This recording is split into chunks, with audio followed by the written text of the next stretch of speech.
Some of you might recognize this photo from Risky Business. In 1983, when this movie came out, Ray-Ban sold 360,000 pairs of these glasses, and increasingly more in the years after.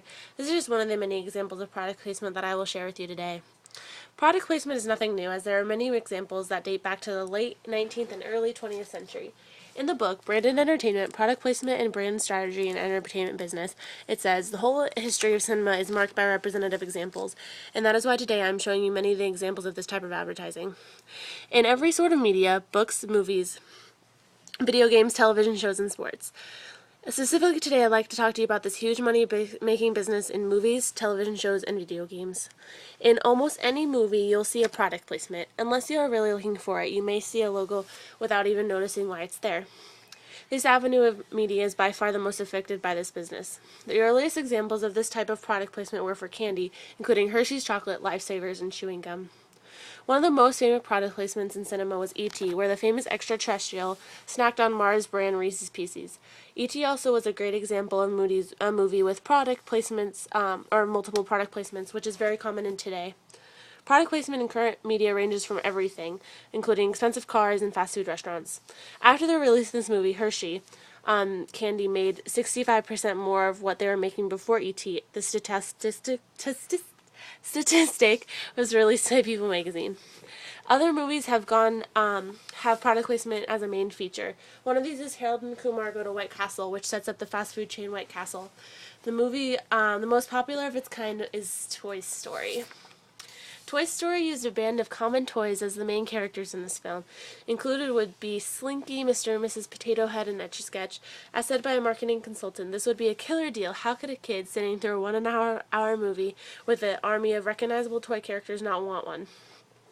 With these characters, product placement brands such as Payless Shoes, Burger King, PepsiCo, and Coca-Cola were placed in the film. This cost $125 million in 1995. Today, that would not be very much for such placements. Television is not far behind in this realm of product placement. This avenue of placement is very popular because there are a vast amount of places in television shows to display logos and products. It is almost impossible to watch a television show without seeing an advertisement for a product. In Seinfeld, most watchers would recognize Kramer and his Junior Mints. If you watch Psych, every few episodes, ciders of Hanover pretzels get thrown into a conversation, and this is by no means an accident. The growing idea of product placement in television is exactly what prompted Morgan Spurlock, the director of Super Size Me, to direct another enticing documentary of this booming industry. His movie, Palm Wonderful Presents, The Greatest Movie Ever Sold, was fully funded by the companies that Spurlock teamed with to put their product into the film. In the film, you see many of the meetings, both successful and unsuccessful, with those he wanted to be part of this documentary. This film was a provoking message showing just how widespread the product placement industry has become. Growing in the product placement industry, video games have slowly become filled with advertisements for food, clothing, and many other products. Many companies see a large benefit of using their products in video games because many eyes can see a single game multiple times.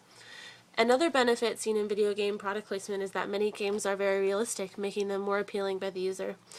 An example of this is Quicksilver Clothing, a line targeted to extreme sports players such as snowboarders and skateboarders. They've cut a deal with Activision Incorporated, a major video game producer that includes realistic games including such sports Quicksilver targets that, such as snowboarding, skating, and the like. Quicksilver Clothing is seen in their games, and in Quicksilver stores, like up there, they can buy Activision-produced games. Now, you may have seen logos in any of these mediums that are similar to real logos but have something changed or something maybe slightly different. This is called product displacement. This can even be a blurred logo. Films and television shows will use this technique if they want to get a certain logo, but they're not allowed to, or the company doesn't provide them the rights to use it. Or if they want an emotion from a logo, but they're not allowed to use the same thing, they'll change it just a little bit.